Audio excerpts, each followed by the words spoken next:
My line of questioning is regarding yung nangyari pong entrapment operation ng PAOCC kasamang ibang agencies laban sa isang travel and visa consultancy firm kung saan nalaman nila na nagpa-process pala ito ng government documents katulad ng marriage certificate, birth certificate, and even passport for foreign national bearing Filipino name.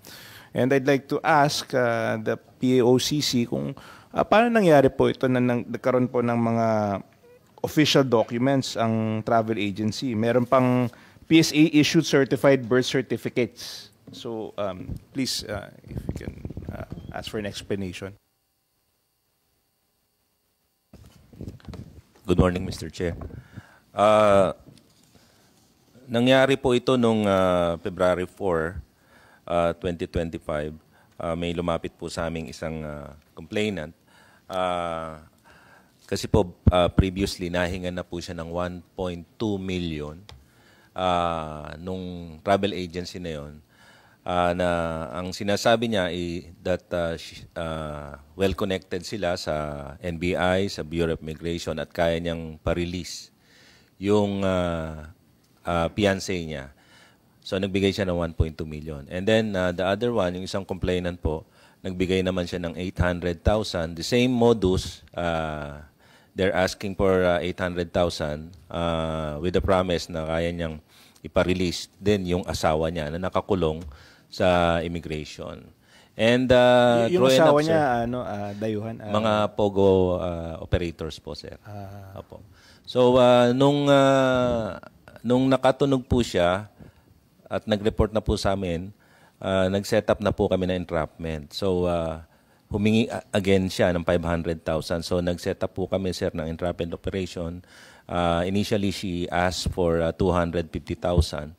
So, in-entrap na po namin siya. Nahuli na po namin. Nung mahuli po namin siya, then we were surprised that in the office, nakakita po kami ng mga government-issued IDs like yung sa DOLE, yung ini-issue po nila, yung alien employment permits, and then they have birth certificates, they have marriage certificates.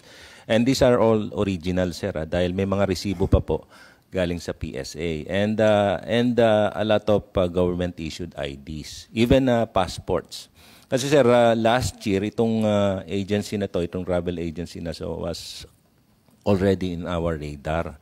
Na sila po yung mga gumagawa ng mga passports, Philippine passport. They issued a Philippine passport dun sa mga foreign nationals. And then, pinapalitan po nila ng mga pangalan. So, yun po yung nangyari ron. So, na-interrogate nyo yung agency. Saan daw nila nakuha yung mga document, yung mga original government yes, during the debriefing, sir, sinabi naman po nila na may mga contact pa rin po sila sa mga government agencies. And yun nga ho, sir, yung ni-request namin with other agencies, especially those who issued yung government-issued IDs, na to conduct investigation on their own. Basing, sir, dun sa nangyaring insidente yung pagkakahuli po namin. Kasi sa tingin ko, kailangan habulin nyo rin yung mga big fish kasi meron talagang mga kasabwat na, I don't know, hindi ko alam, but baka may connection sa government. Siyempre, baka isa lang itong agency na to, baka marami na susupply ng mga government documents. We don't know, hindi pa natin alam yung extent ng problema. Baka mamaya, malit lang to, pero wholesale na pala, marami pala nakakakuha ng mga official documents. Yes, sir. During the investigation po na ginawa namin, I think we are looking at 21 other banned travel agencies. Kasi, sir, according sa Bureau of Immigration, nakaban din itong nahuli na to sa kanilang office. And we're looking at 21 more like this na ang tingin namin, sir, these agencies are also responsible, sir, dun sa mga previous na iniimbestigahan natin sa mga POGO hubs na nahuhuli namin.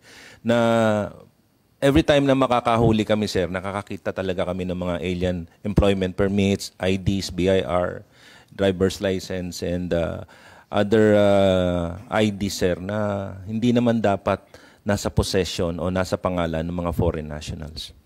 Sana makuha nyo na rin yung source. Siguro, hindi naman, I don't want to tell you how to do your job, to do what process you have to do. Pero sa tingin ko, mas syempre yung agency, that's a conduit yung agency, yung travel agency. Pero kung gusto nyo talagang stop itong ganitong practice, kailangan hanapin nyo yung source ng mga government documents at kung paano sila nakakakuha ng official documents at paano sila nakakapag-process ng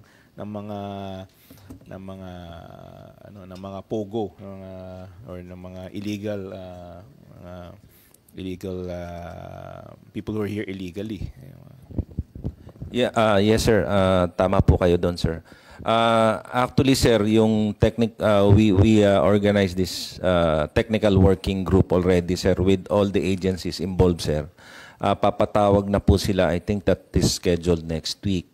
And then we will be discussing on kung bakit nagkakaroon yung mga, especially those banned travel agencies, sir. Bakit sila nagkakaroon still now ng access doon sa mga government agencies na yun, sir. So, that will be part of the TWG, sir, na tinayo po ni Executive Secretary Lucas Bersamin. Kasi sa tingin ko, itong nakukuha yung mga documents, syempre, itong mga travel agencies, it's also a symptom of a larger issue, which is yung government agencies na kasabwat ng mga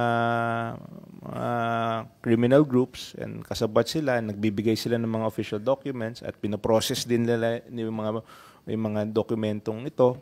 So, I think there's a larger issue at stake also. Beyond the travel agency, syempre, sila yung distributors, kumbaga, kung mga distributors. Pero sino ba yung wholesaler? Saan sila nakakakuha? At sino yung contact nila sa gobyerno?